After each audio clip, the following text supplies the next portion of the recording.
কারণ মক্কায় যখন মিরাজের আলোচনা করে তখন নবীর মাও নাই, বাপ তো জীবনে দেখেই নাই। নবীর জীবনে একটা ভাই নাই, একটা বোন নাই, যে কেউ মারলে যে বোন রে কব বোন রে, আবু জাহেল আজকে আমার সাইডে থাপড় দিছে। একটা ভাই ছিল না যে বলবে যে ভাইরে আমার পক্ষে একটু লাঠিটা ধরবি না।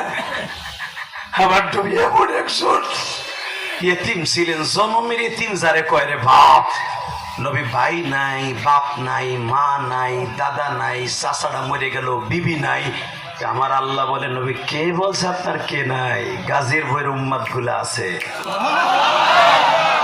যদি আপনার ইজ্জতের পরে কেউ একবার আক্রমণ করে, ওরে মুর্শিদপুর গাজীর ভৈর জমিনে ওরে আটকাইয়া কায়দা মতো গাইয়া ফেলাবে। এই জন্য দেখবেন সারা পৃথিবীতে সব মাইনে নিতে রাজি আছে, বাংলাদেশে এক শ্রেণীর ভণ্ড কাদিয়ানি আর বাউল নামে ফাউল। কথা বলতে হবে।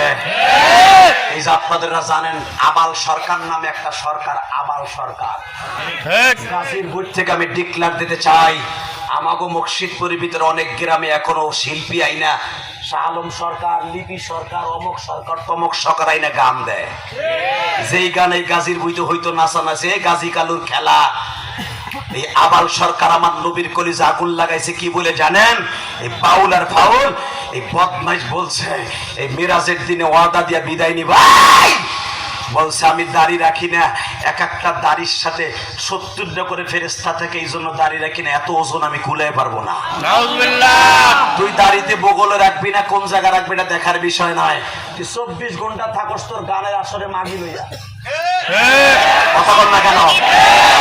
আসরে স্টেজে বসা থাকে মাগি, আর আমাদের স্টেজে বসা থাকে উলামা একরাম, এমপি, মন্ত্রী। কথা বল না কেন? তোর মুখ দিয়ে তো বের হবেই যে আমি দাঁড়িয়ে রাখি না, 70টা ফেরেশতা থাকে। এ বেঈমান, তোরে ডাক্তার সুদ করে ইউনুস তোরে ধরছে, জানি টাকার বিনিময়ে ছাড়া পাবি। বিএনপি সরকার আসছে ক্ষমতায়, যে সরকারি আসুক তোরে টাকা দিয়ে ছাড়াই নেবে আমি জানি।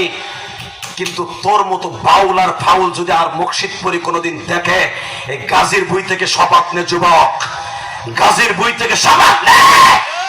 বাউল আর ফাউল যারা নবীর কলিজা আগুন লাগাইছে মেরাজের রাত্রে, যখন কোন বাউল আর ফাউল গানের আসর মিলাবে ওই জায়গায় পুঁতে ফেলাবি। রাজি আসলে নাই?